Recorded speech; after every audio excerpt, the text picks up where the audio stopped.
Welcome to the Creative Plan Podcast Network. Join us as we share our favorite RPGs, one-shot games, tabletop games, reviews of items, and convention panels, and other exciting things that we run into from time to time. Sit back and enjoy the show.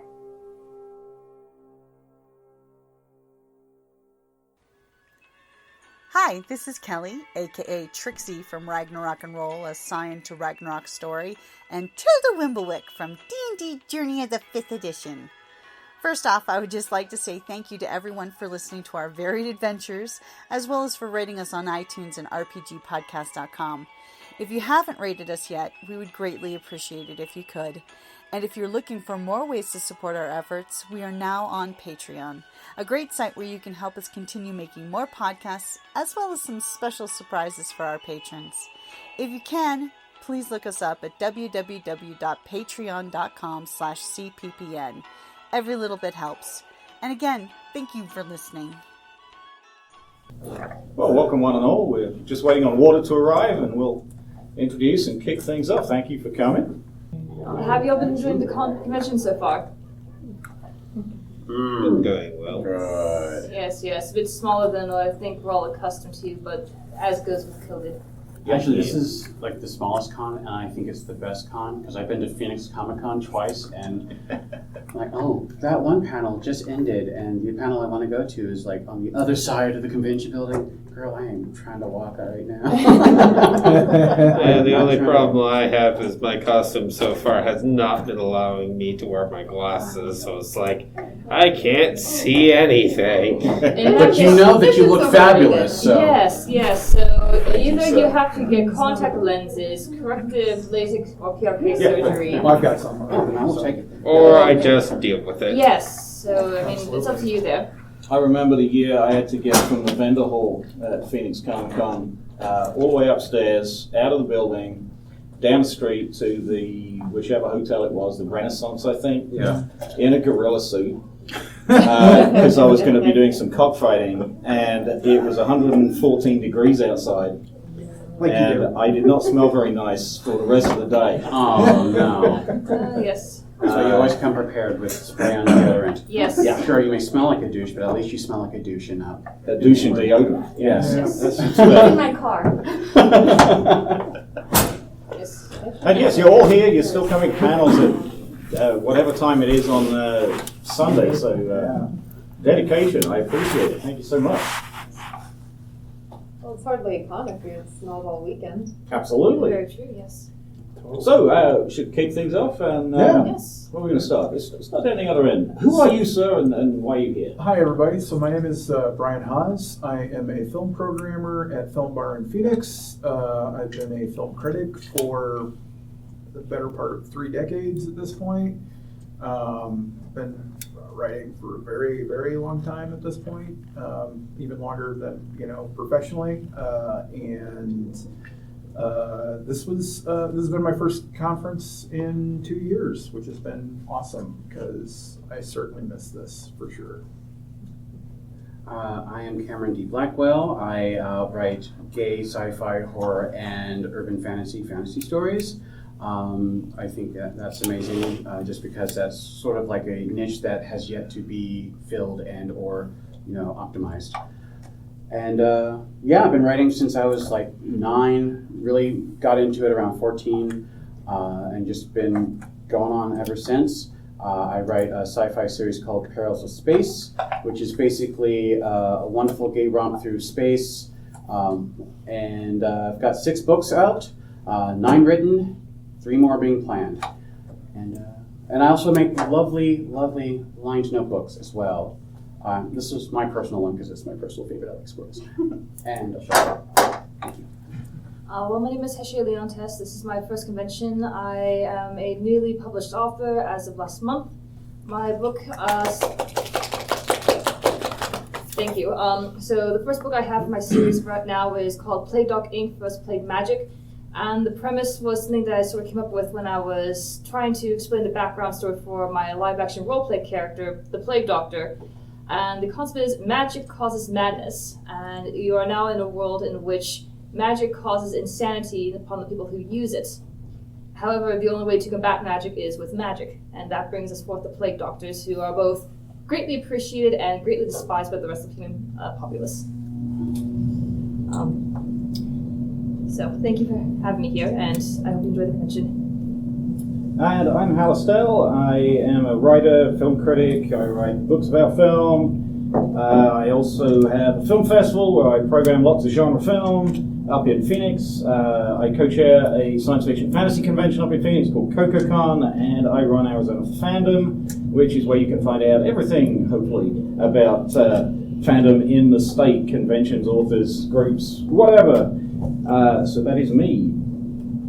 And again, thank you all for coming. Do we have a moderator? Is somebody designated, or do we? I'm totally fine with moderating. Oh, well, okay. Over to you, sir. I'm totally fine with you taking on moderation. All right, cool. So we're here to talk. We're here to talk about binging, which is probably one of everybody's favorite things to do, especially right now. I've certainly had plenty of time to binge things in the last 2 years. Caught up on a lot of stuff that I've been meaning to watch, and yet my pile still seems to grow. I joke all the time that I will die with a giant pile of things that I've intended to read or watch or whatever. I've accepted it at this point. It seems very strange to wish you that your piles will continue to grow, but yes, but they will, and I'll be sad that I won't be able to get to them all. But someday, on my deathbed, it's like, but only if I could have watched Thanksgiving 3. That's what retirement is for, darling. Just when you're retired, you don't actually have to work, and you just say, could I write, or do I continue watching the show? Yeah. I think I'll watch a show. I mean, I'm old enough now to where they can wait for me. Totally. And so there are so many streaming services now, it's not even funny. Like, I'm finding new ones that I love all the time.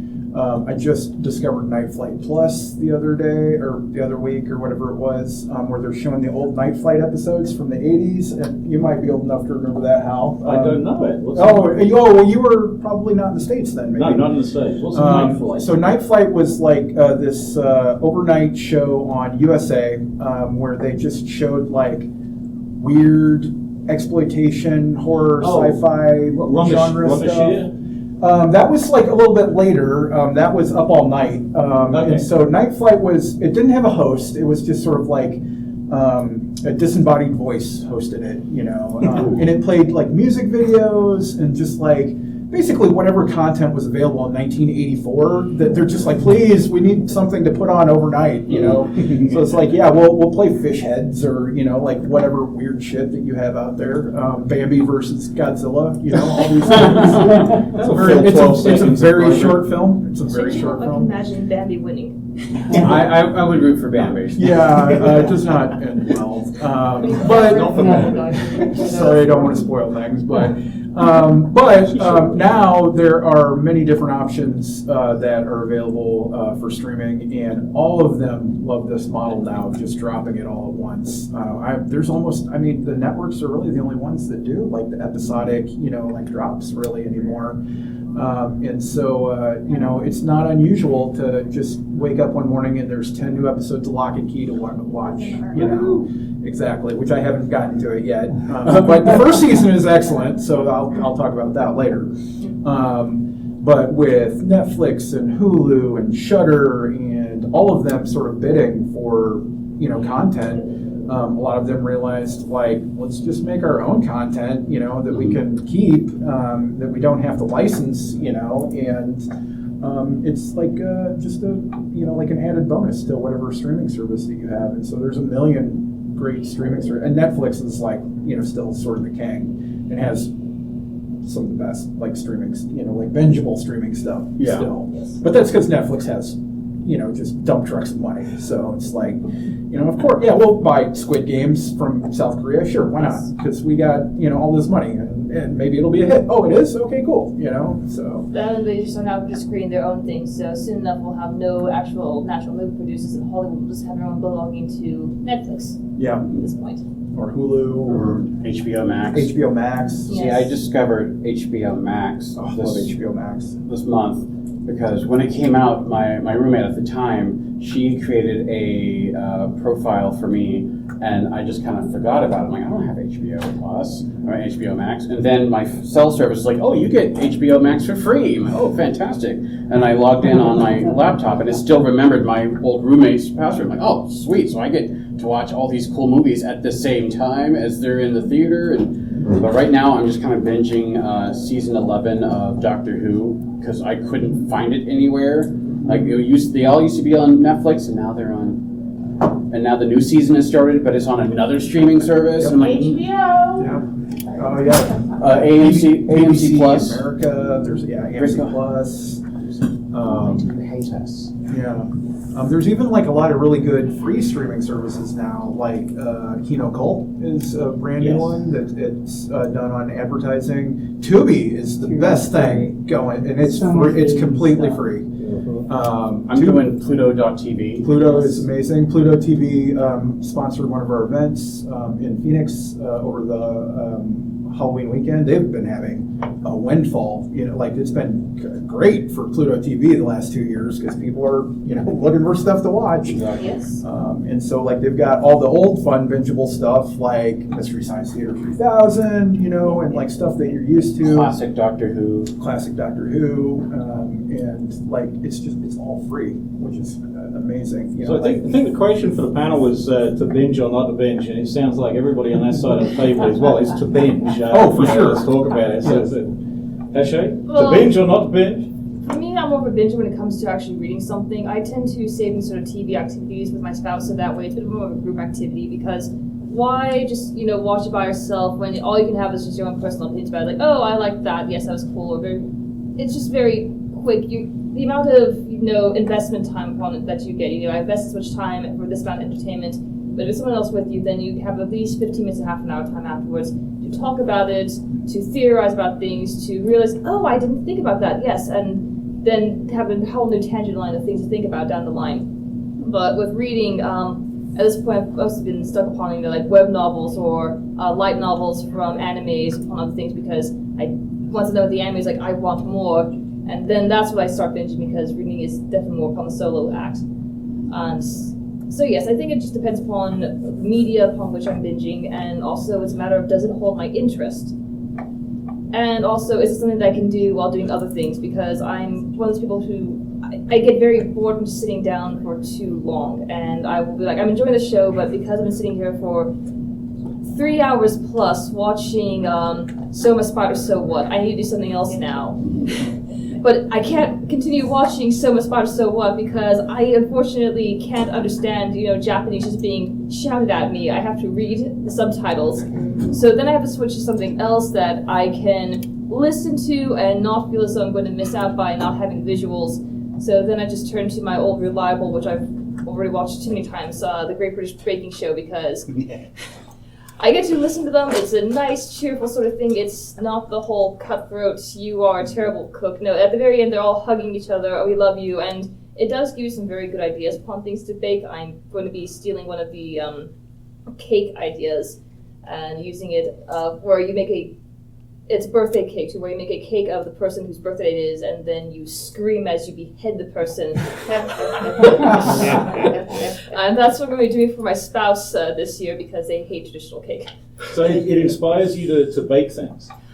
A little bit, yes. I'm not all the biggest cook in the world, but when I see something cool, it's I can use that for this brandy situation, or just inspiration on something else. Yeah, I don't watch those shows because they don't inspire me to bake, they inspire me to eat. That's the only issue, yes. And that's probably why I can only binge them via audible sounds, because then I don't look at it and go, oh, I want one too now. I can do the dishes, not pay attention to it, but still have the audible entertainment.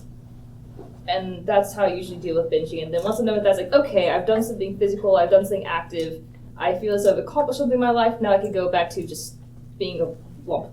Yeah, it's an achievement. Yeah, thank you for bringing up books, because I think we all think, we binge TV, right? Mm-hmm. It's a show, it's a season, it's there all at once, we go for it. And I kind of did that anyway before streaming. I did it with, DVDs or VHS before that. But I binge TV a lot, and I watch with my wife, so we're able to bicker at each other about what's happening as we go. Usually during rather than after. Yeah, I was going to say, you wait until after. But No, she tells me who did it, right at the beginning. Oh, yeah. And after. And. Yes. And during. Well, and after is, you got time for another one, or do we have to sleep, so we just roll straight into the next? Well, in regards to your whole thing about you actually, wait till afterwards, the thing is that my spouse will try to start talking to me at the show, like, yes, I do agree upon that, but I want to see what happens next, so shut up, we'll talk later. But then that turns into this reminds me of another movie that you need to watch, because I have a longer list of movies for you to catch up upon. So we're now watching this, but the discussion we're going to have, no, we're watching this now, and so then it turns into a whole new marathon, find new things to watch. And then the original intent of finishing one show just ends up dying halfway, and we'll get back to that a week later, perhaps, as we go down this new side path rabbit hole of new things to binge upon. Did you just pitch a new reality show? Because I'd watch that. But would you binge it? Yes. Absolutely, because I only binge shows. I used to, once I got to the States, and we had all of these channels, because in England I had, it was 3 channels when I was young, then it became 4, and then it became 5, and then I didn't get satellite or whatever we had, and then I got rid of the TV, so I just stopped watching TV unless it was on video. But I moved to the States, and we've got 200 channels or something. I'm And searching nothing for is things. on. I had a DVR to be able to record this stuff, and I ended up realizing that we were becoming slaves to the DVR. Yes. Because we'd map out the 23 shows we're going to record this week, Right. and it would be full by Thursday. So now we've got to watch all of this so that we can free the space to be able to record stuff tonight. And I hated that. Pressure. Absolutely hated that, and because we kept failing. Yeah. And And that's So- when T-Book came in. so what we crunched the numbers and realized that if we ditched cable and we bought the box sets of DVDs of all the shows we watch at the end of the season, it would cost about half as much money as we were currently paying. And we wouldn't have to worry about the DVR. Right. It wouldn't matter. What are we going to watch? We're going to watch this, and we'll just watch all the way through it. And Yep. there's no commercials. Don't have to skip. And, we don't get 3 weeks off because it's basketball season or something. And, and it was great. So we were binging there. And then when streaming came along, it was natural. Yeah. Oh, they just dumped this on there. Cool, let's try that. 27 episodes later. Yes. Oh, you reminded me with the whole VCR commentary about my mother. Every single summer now there was a Winter Olympics thing going on. We could not touch the TV because she had to have a figure skating. Oh, And I was just like, I want to watch this show. No one will touch the TV, and I will know if you touched it because then I'll have evidence. we got to watch the curling. Yes. So exciting. Oh, got a question. We're So, coming. what's a series, like a book series, that you guys have binged? Oh, I'll kick in here. I review books at a nameless zine, shameless plug, which is an online e-zine that publishes monthly. So I'm doing a lot of binging in a monthly sense. So I got sent the latest Pip and Flicks book by Alan Dean Foster. And I read that, and I kind of liked it. And I thought, hang on, did I read some of these when I was 13? I think I kind of did because they're on the shelf, but I don't remember. So I'm going to go back and I'm going to work through the series. And then I came to the realization that the Pip and Flinks books are just part of the Humax Commonwealth series. So I found myself doing all 26. and that was a lot of fun. I really enjoyed that. So now I'm doing a lot of run-throughs. And it's kind of a binge without, multiple binges. So I'm doing... Like you said, Netflix made it pretty much seamless. Yeah. But I don't hear a lot about people binging on books or series. One of my favorite things has been Marvel and DC releasing their digital versions of the comics. And so, because I collected comics a lot when I was a kid, and then you just get to a point where you're like, I like girls and going out and drinking, and I don't have as much money for comic books anymore. And so, I've been able to go back and catch up on series that, especially ones that are getting adapted and utilized for all the different, the smart ones anyway. Marvel's we've got 1,000 stories. Why don't we just use the stories we already have? Why reinvent the wheel every time? And so you can go back and sort of see the more expanded version of that. That's been really nice, and those are pretty reasonable. I think it's $10 each or something like that. And you get like rotating new comic books and stuff like that. So that's been kind of fun. For me, I am much more of a weeb, I'll admit, than actually hardcore science fiction individual. So I also discovered webtoons recently. Yes. Laura Olympus! I've actually been more into Punderworld. So I'm sure you guys have seen the Remarried Empress. Yes. So all the emotional hatred towards Sobyu for dumping someone brilliant for this whiny little Rasha girl. Don't worry, she gets her comeuppance. But, I couldn't wait for the stuff to go on with the webtoon comic releasing just once, originally twice, but now just once a week. And it's like, where can I find more? And I saw somebody mention, oh yeah, the light novel. And I'm like, where? And so when I had my first round of, you've been potentially exposed to COVID, go into lockdown for 2 weeks, I was like, finding the Remarried Empress light novel, Korean English translations. Eventually I found one that had all the way to chapter 400 and something, but it hasn't actually updated since July, sadly. I started reading at like 9 o'clock in the morning, and I did not go to sleep until about 4:30, and I still hadn't finished it. And that was after I passed out. Do you ever keep up? I mean, the web comics and webtoons, whatever, that publish on a set frequency, right? Yeah, it's actually pretty easy because... Do you wait and get the new one every time, or do you just forget about it for 6 months and go, oh, holy crap, I've got 47 weeks worth? So I mostly, my nightly routine usually revolves around me just lying in bed, trying to do a little Duolingo to try to improve myself. And then afterwards, I just read, the comics that I like to follow up on a weekly basis because they release, some release on Monday, others Tuesday, Wednesday, Thursday, Friday. So I always have something new to read. But there are times where I lose interest within one, and I'll just dump it off to the side. But later on, when I finished all my current things, because they finally meet their end, I'm like, I need something new to read, because how else will I be entertained? And they're like, oh, I was following this at one point, and oh, look at that, there's like 30 new chapters. Well then, I don't think I have anything important going on right now. Do I? No. Yeah, that's totally how I do it. I read XKCD online, I read Oglaf and a couple others, but I don't follow any of them. I don't even know what their schedule is for new content.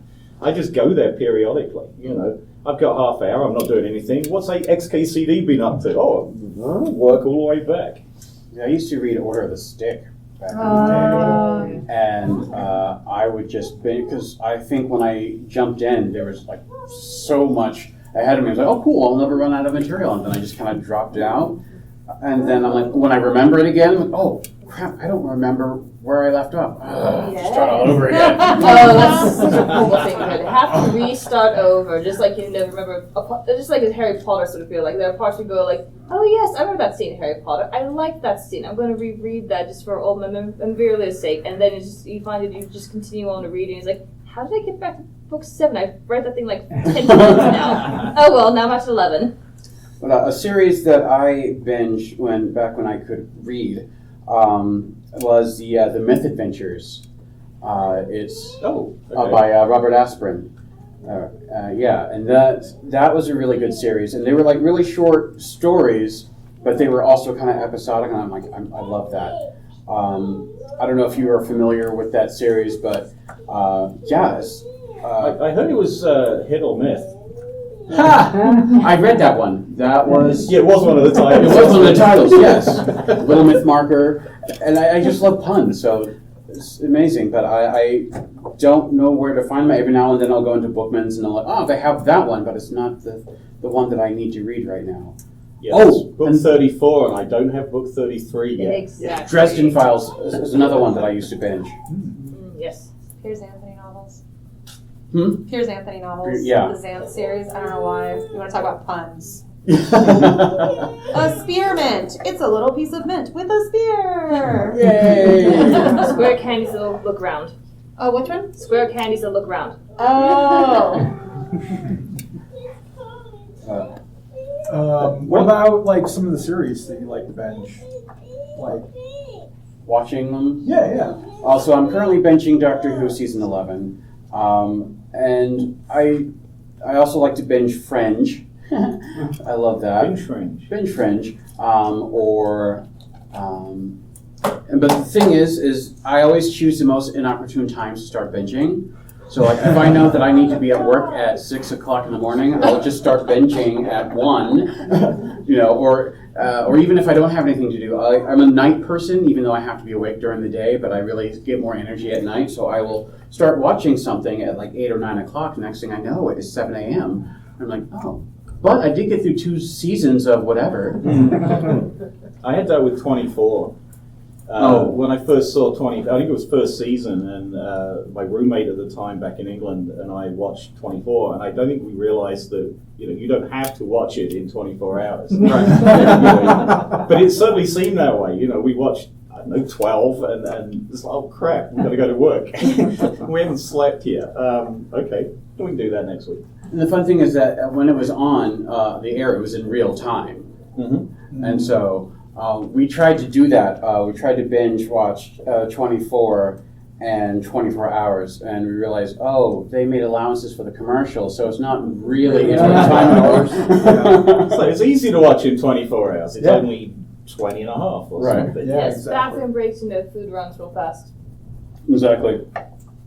And that's but you can't go while the episode is going. You have to wait until the next episode. Mm-hmm. I'm sure you could pause, but it's not in real time at that point. Yeah. Yeah. That's old school, where you go to the bathroom during a commercial. Yes. You go get It's your back on! Don't let him like jumping over the couch and stuff. Instantly talking about siblings. Yeah, yes. exactly. Hands still around your ankles as you're like, I can wipe later. Yep. Check my shirt. That's right. I'm sitting there. It's your turn to get the popcorn. One of the things I've really enjoyed about just the prevalence of streaming has been the availability of everything, because I don't know about you, but I didn't watch all 200 and whatever episodes of Star Trek The Next Generation the first time, I mean, that was syndicated, and who knows? I mean, you talk about, there was a football game on that weekend, so it got bumped to 3 o'clock in the morning on Friday night, and suddenly I'm 2 episodes out or something. And some series, it didn't really matter. That's, one where you can just sort of jump in wherever, but I've really sort of appreciated the availability of some of the old series, like The Twilight Zone is one that I love to revisit. And just realize, we just talked about Twilight Zone episodes on my podcast recently. We normally do movies, but we sort of, went on that because they're all available now on, I think it's Paramount Plus. One of the services has all of them. And then certain services have certain seasons of, I think Hulu has 2 seasons of The Twilight Zone. And it's kind of crazy to see how licensing rights, work. And you see we've got season 1 and 2, but we don't have 3 and 4, which were the hour-long episodes or, the weirder episodes or whatever. But I really appreciated the ability to go back and see some of those, because everybody remembers as a kid, at least I certainly do, when you missed, certainly one where it was important, the X-Files or something like that, where you missed an episode and you're like, fuck. You're I'm lost forever, I'm just going to have to wait till the episode comes back around in the summer or whatever. Right, the repeat season. Yeah, exactly, and hope that I catch it. That doesn't exist anymore now. Right. Yes. That totally doesn't exist anymore. Because now they just create new content for whatever. Yep. And that's why Survivor has 18,000 seasons, even though it's only been on for 10 years. But one of the things I like about the no off season anymore is that they've been taking chances on shorter runs of television series to do 10 episode series and what which is a more realistic season to me anyway. 24 episodes. The idea of that anymore seems ridiculous. I see 15 episodes in a series, and I'm like, this better be a good series, because if not, I'm not getting past 2 episodes. See, that used to really tick me off. I liked my 22, 24 episode seasons, because if I'm going to pay $50 to buy a season set, there better be a lot of episodes on there. And now there's we have 6 episodes. I'm like, okay, I get that the British thing is they have a smaller budget, okay, but America has no excuse. Right? I thought it caused tighter storytelling. And once I realized that, I'm like, yes. Okay, cool. I don't need 15 episodes of filler when Filler. only Yeah. the beginning and the end of the seasons are really important. Right. Think of like Lost, right? Yeah. Like how much filler there was. Oh. You know, especially I mean, once you get past the first season, like seasons 2 through 6 or whatever are all filler until they get to the end. You know, so it's like they sometimes run into that problem of like you have a hit series, now what do? You know, it's like we didn't really think this out to like long term, and like we had like 20 episodes mapped out real good. You know, like we knew how to hook everybody, and then it's just like, what do we do now? But then you have the reverse happening. Like Lovecraft Country was phenomenal, but HBO was just like, well, it's done after one season, and you're like, it could so have a second season. Oh, sure, yeah. So much more story. And it wasn't even like Mandy Patinkin was in it and killed it off because he left. Oh, what was that one? Dead like every other show. Yeah, so wasn't there like a CSI-esque one? Yeah, that was one of them. Yeah. No, we learned that one in Britain a long time ago because when you're watching a Miss Marple season, the 6 episodes, you're already thinking, how many people are going to get murdered in this town of 12 people? Right. It's a pretty deadly village, and you guys do the remake and it's 24 episodes. It's like, oh, good grief, there's nobody left. Well, I'm also currently binging Midsummer Murders when you talk about that. I haven't started yet, but I know Oh it's my gonna be goodness. great. How many like seasons now? There's 22 seasons.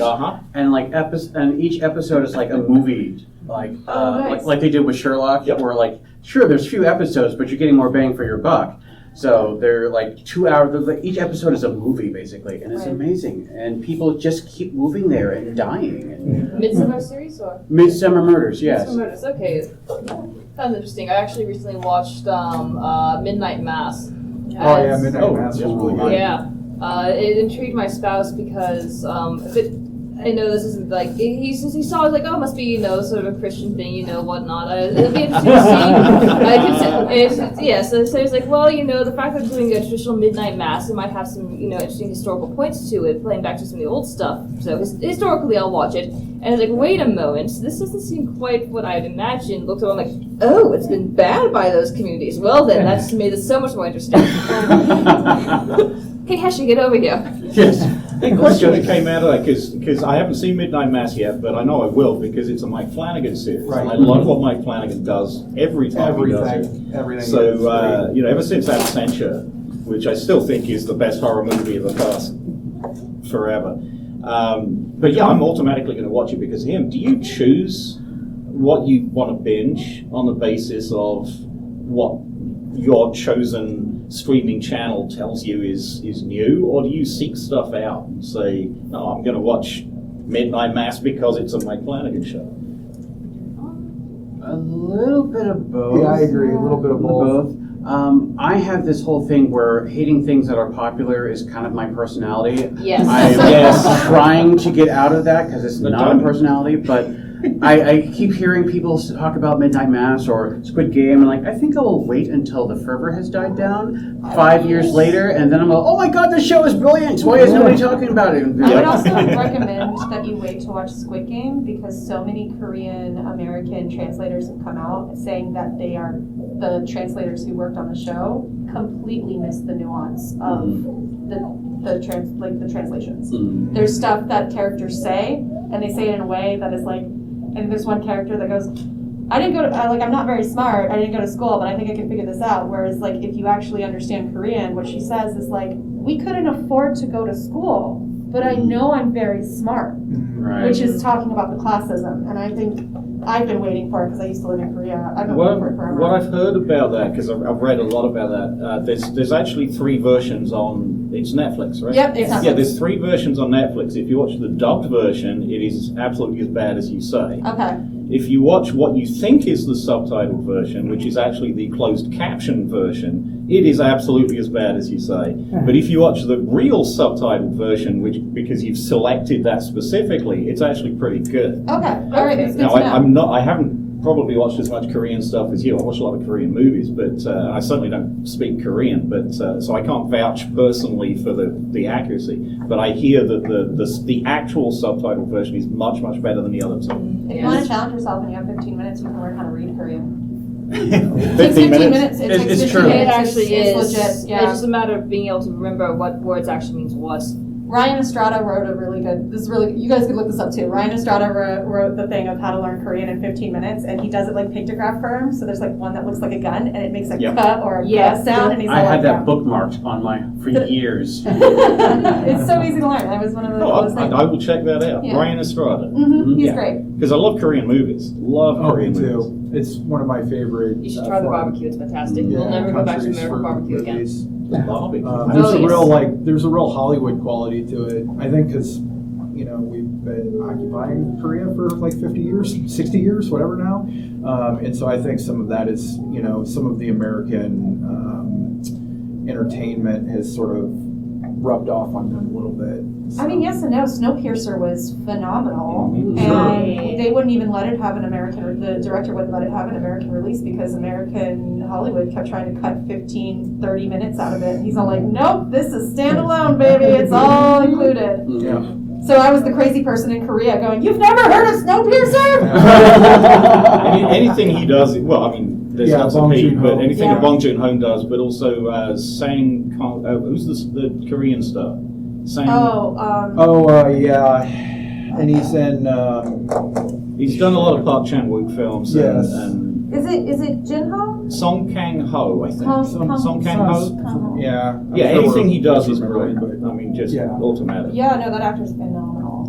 So I actually like the point that you bring up with the subtitles as a fact. So that's sort of another question I think we bring along to the whole binging portion, because there are those who will be like, I want the dubbed version always because, I don't want to have to read while I'm trying to be entertained. And then there are those who are like, no, I want the closest translation as possible to what it says because, again, the nuances. Like when I grew up watching Spirited Away purely in English, but then I watched it one day in Japanese when I finally got good at reading. And I was like, this actually explains a lot more. I mean, the text doesn't change all that much, but just the changes of the words that they use just brings so much more clarity and understanding to the situation. I really honestly think that the inflection of the actors' voices, like I have to hear it, right? I don't care that it's in another language, right? I have gotten good enough at this point that I, can read and listen at the same time.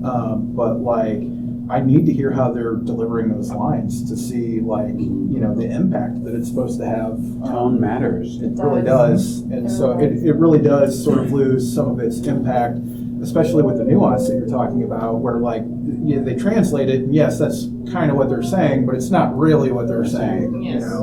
When I started seriously getting into anime at one point, I found that there's also subtitles and subtitles, and there's releases and releases. I got into a show called Urusei Yatsura, which I adored, and the company that was releasing them in England had subtitles, but then there would be sort of cultural notes on the screen in addition to the subtitles. Yep. So it's Yes. more to read, but as long as you can read it quick enough, They used to it really do that helps. in Korea. Their shows, whenever they talk, like if it was a medical show and they're like, oh, we have to put like a central line in, they'd actually break down what a central line was so Right. people could be learning while they're watching the drama. And I was just like, this Yes. is amazing. And then there were notes in the inner sleeve of the VHS tape, so you could read more about this stuff as in between. And you learn. I mean, we've all got to learn. That's life, right?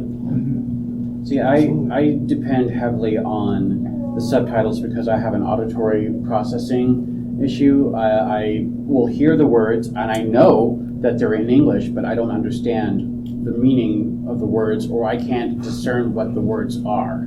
And so when they have subtitles, that helps me out a lot more. And if they don't have subtitles, I'm like, Yeah, you get like picky about watching it. I mean, that's why. 35 years of listening to punk music, live, has not done any, like wonders for my ears. And so, like, same thing, like I turn the subtitles on now for even the English stuff. Yeah, I have that problem, but only because I'm an Englishman living in America. So I know these are words. I recognize the words. What do they mean here? And we do the same thing when we watch British shows. We're like, okay, okay, because you've got Ireland and Scotland all up in there. I'm like, okay, and they're all in there together. I'm like, what is anybody saying? And then all of a sudden you get Welsh in there, and you're like, what is going on? I don't even know what's going on Just the different anymore. parts of England. You've got like the Cockney accent. You've got Lancashire, Lancashire. Lincolnshire and Lancashire. Yeah, thank you. See, so there's accents all over the place. There was a TV show called, when I was growing up, called Auf Wiedersehen, Pet. And it was a comedy drama set in Germany, and the cast were all English bricklayers. And each one came from a different part of the country and had a completely different accent. And my mother loved the show, and she could never understand a word that Jimmy Nail said, because he's from Newcastle, and he's got a thick Geordie accent, and it's very, I mean, I can't imagine Americans trying to read it. She couldn't understand it, and she's English. Until he sings, because it turns out he's a country singer, and he sings, he's crystal clear, you can understand everything. That's always an interesting thing about English singers. Is like, okay, when they talk, accent, and then when they sing, you're like, where's the accent? Mm-hmm. It's the whole Mel Tillis thing all over again. Yes. I'm sorry, some of you might be. Sorry, that wasn't a starter joke. Sorry. All right, so one last question actually that came to mind. Have you become a cropper with a binging show? We're sort of bouncing into it right now with Stargate. We've figured out the right order to watch, which gets complicated. Right. Because you do 7 seasons. Well, you do the movie, then you do 7 seasons of Stargate SG-1. Then you start alternating Stargate SG-1 and then Atlantis, episode for episode, for 2 years. Then you switch and you alternate Atlantis with SG-1 for 1 year. And we've just got to the end of that, and the next thing we're supposed to watch is the feature, one of the straight-to-video features, and it's really annoying because when we're alternating, we're watching SG-1 on Netflix. Arc of Truth. Arc of Truth. Yeah. We're watching SG-1 on Netflix, then we're dropping out of Netflix to go to Hulu to watch Atlantis on Hulu. And as we've got into season 10 and season 3 respectively, they're popping things up on the screen saying only on Hulu until November the 30th. And it's, oh, come on. And Arc of Truth is not anywhere, I don't think. So, If you need to, you can. I have that one. I think I just get really good. well, I just pirated it. So, Just for you, Say it out loud. what I have noticed about Stargate and how it makes its circles, it spends a year, 6 months to a year on Amazon, 6 months to a year on Netflix, and then they bounce back and forth. yeah, but now it's all been bought by, I think it's MGM. And MGM's been bought by Amazon. Yeah, Amazon. So now it's all coming off Netflix and Hulu, and it's all going to go onto something, I think Amazon Prime. Probably. But there'll be a gap, so, you know. I am not bothered. I got sick and tired of looking for Xena, and I just bought all the digital seasons. Yep. I was like, nah, I'm done. Yeah, I know I said pirate, but now I don't have to pirate most things because they're available, Right. they're released, they're on this Yeah, service. it used to be, if you wanted some of these things, you had to steal them. Right. I still have pirated copies of things. Yeah. Wrappers. Yep, but they're there when you need them. Yeah. Yep. I feel like we brought it on ourselves, though, because we walked around for years going, why do I have to pay cable? I want to just pay for the channels I want. And we were not specific enough about how we wanted that to work. Yeah. And the problem is now there's so much content out there now. Like we are being bombarded at all, and everything looks great, but I can't afford 5 different streaming services. No. Like I'm angry that if I want to see the new season of Doctor Who, I have to get AMC Plus. I don't want to do that when the other 12 seasons are over here at HBO Max. There is a solution for this, by the way. It's slightly more complicated in your circumstance, but you can still make it work. You need to acquire kids. And they need to acquire kids, and each of them buys a different service. I have an alternative solution. Me and a group of friends, we each pay for one. If you want to jump in and then share the other, we share our passwords with everyone. So if you want to jump in on that, I think we're looking for someone to cover our Hulu. There you go. It's easier to guilt kids than friends, but the same principle works. Yeah. Each person in charge of a different service. Yeah. The one you can share is Amazon Prime. You cannot share Amazon Prime because everybody has to be living in the same household. Yes. Well, yeah, but we can share it with our son, who's living in the same household, Right. and he can pay for, what does he pay for? He pays for our Hulu. Oh, nice. On the Disney Plus, he's got a better package, but actually the other son We're using his Disney Plus. Yeah, because the ex-girlfriend is using his Disney Plus. Yeah, man, that's complicated. The other option is to keep track of which show you want, and when it finishes, then you sign up for the free trial, and then you binge, which has something to do with this panel. Well, yeah, that's how I did it. Yeah, we did Picard that way. Yeah, we got the free trial. Yeah, I binged did it. Picard the same way too. Except now there's something else on there, so we got to get another free trial. But then somebody to use somebody else's email then, so that way it's like, oh, you came back. Yeah, yeah. So, we've talked about books, we've talked about TV series. What about movies? Is there like a movie series that you binge? Like, I love binging the Hunger Games. My dad binges Harry Potter and all of the Dunes. Oh. All of the Dunes, all of them. I know Lord of the Rings is a good popular one. You just like watch over it. And also, Question with Lord of the Rings: the long ones or the normal variants? You mean the long ones or the longer ones? Extended Long or the longer? long ones or the I ain't got actual- time for these. All I know is they come in a box set.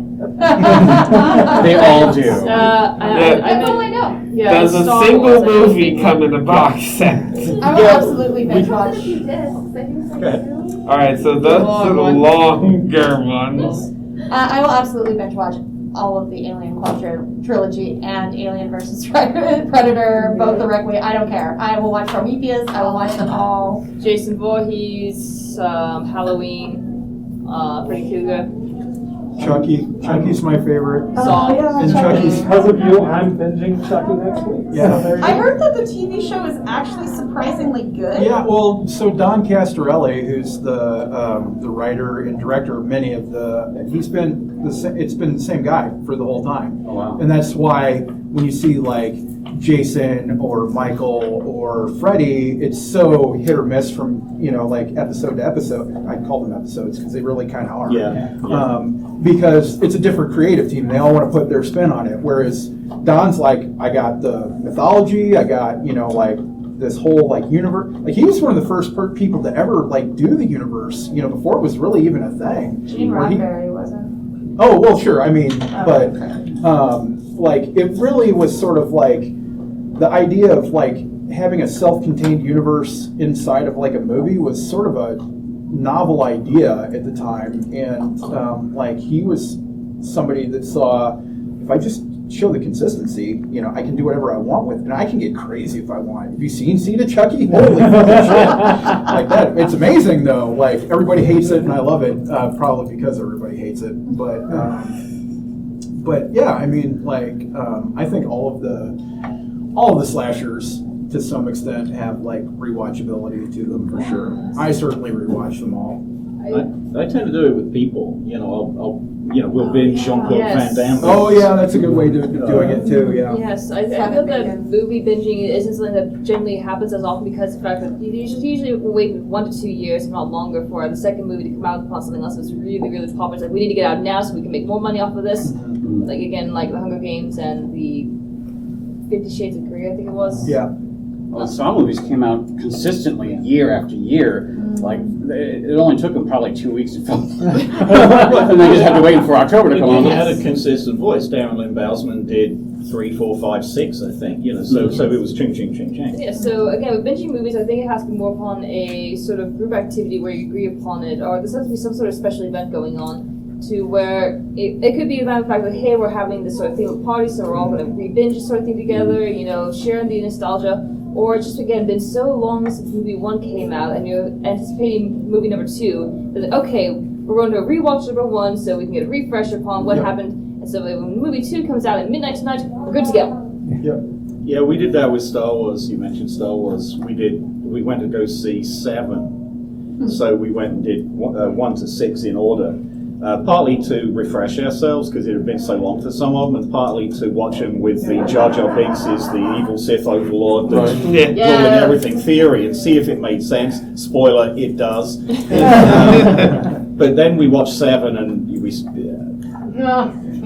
we got around to the others later, but never mind the binging. Cinemark did that when the 7th one came out. They had several showings. They from start to finish. It started at like 2:30 in the morning, and then we sat through all the way to 7. I was there. It was amazing. Did they put Rogue One in there? Huh? Did they put Rogue One in there when they did that? No, they did not. Do you guys also binge podcasts or audiobooks? Oh God, yes. Critical Role. Yes, yes. I mean, if I'm listening to an audiobook, and again, it's more upon the nostalgia of, it's been a while since I heard this, so I just need some background noise. I feel like this is my mood because I don't buy as many audiobooks as I want to, just because money is fantastic. But then I'm like, okay, I started with number 1 of this book. How did it go again? I recall this theory within book number 2, but does that actually make sense of what just happened? I need to listen to that one now, and now by this point I'm already on book number 3, so let's go on. I really love Horror Movie Survival Guide with Julia Marquesi and Terry Podcast? Gamble. Yeah, podcast. It's great. It's my favorite podcast by far.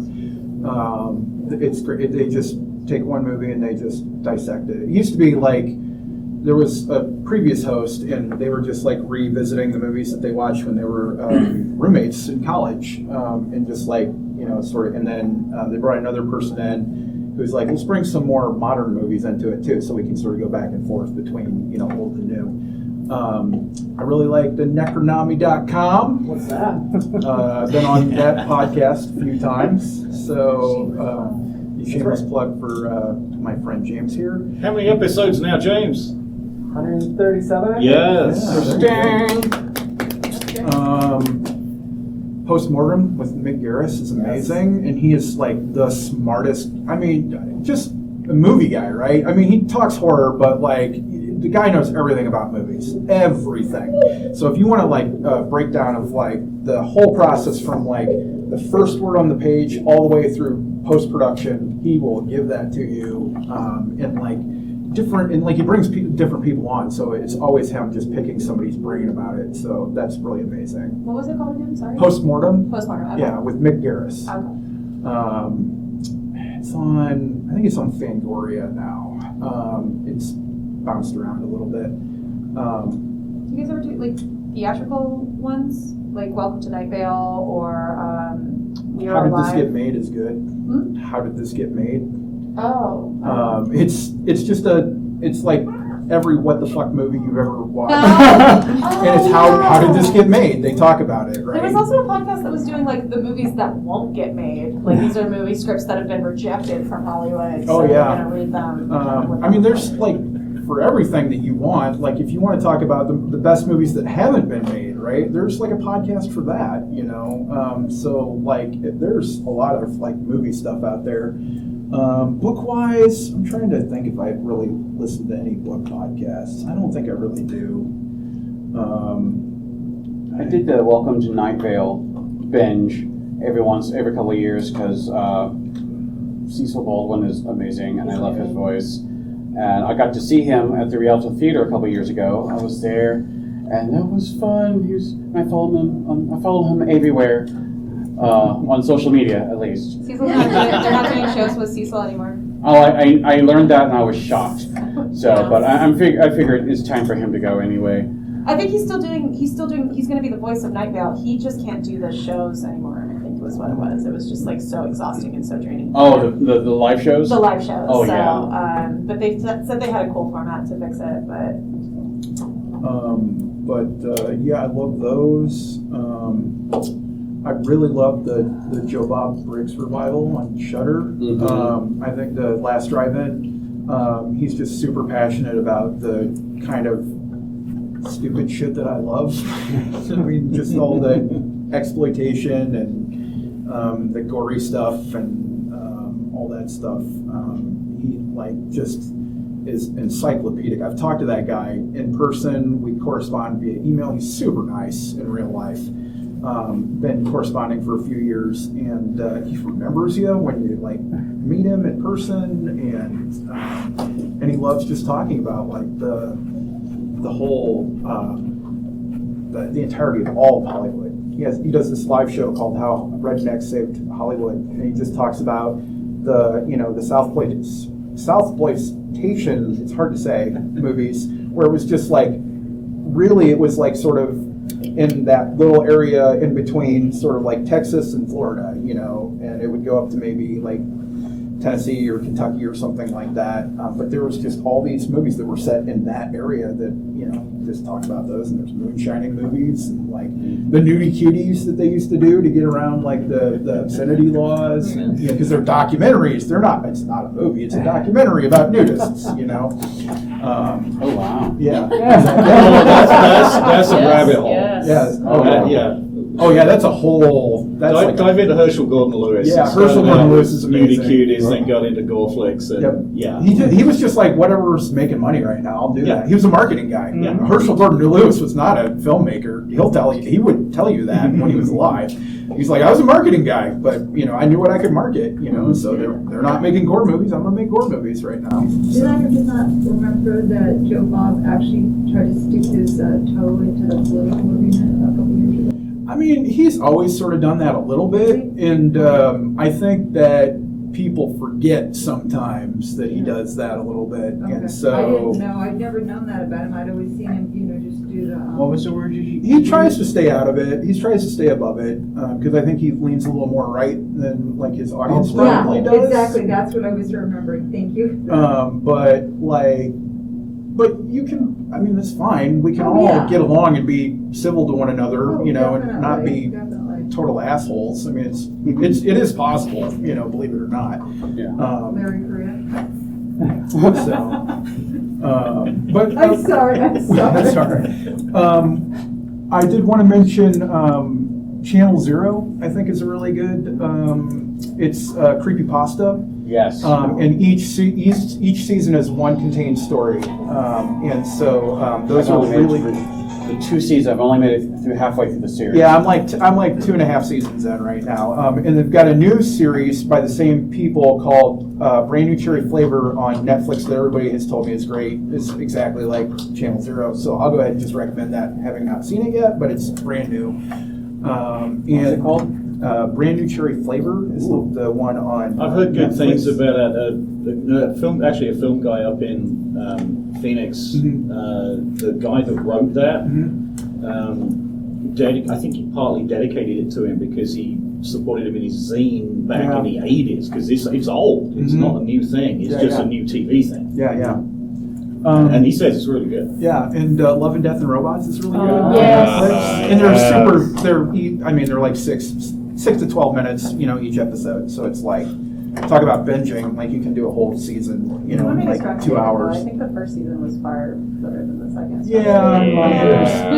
It's like any anthology series. Anthology series are a mixed bag, that's why when I see an anthology series, I like it better when it's the same creative team that's doing the anthology series versus like we're just picking and choosing different, which is fine because you'll get like the highest highs, but you'll also get the lowest lows. When you do that. I had the issue with I think it was Lore on Netflix. Right. Or it might have been Amazon Prime. Amazon too. Prime, yeah. Amazon Prime. Where I was really enjoying it because 12-hour night shifts waiting for the film to bring just fantastic way to kill time. I was really enjoying the season 1 because it was getting really in depth, but then season 2, they obviously changed a lot of things, and I forget.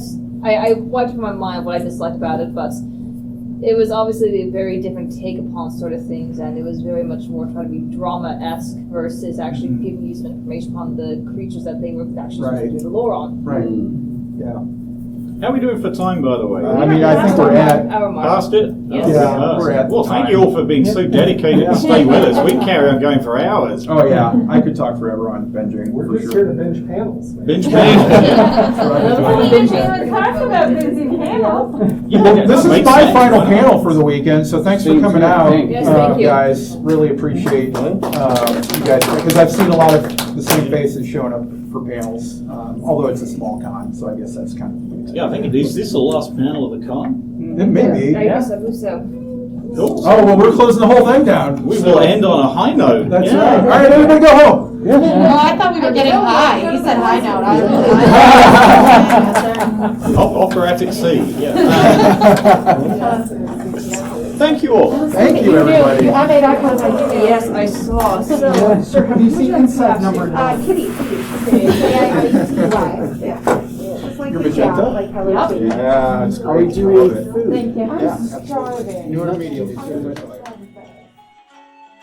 Thank you for listening to the Creative Play and Podcast Network.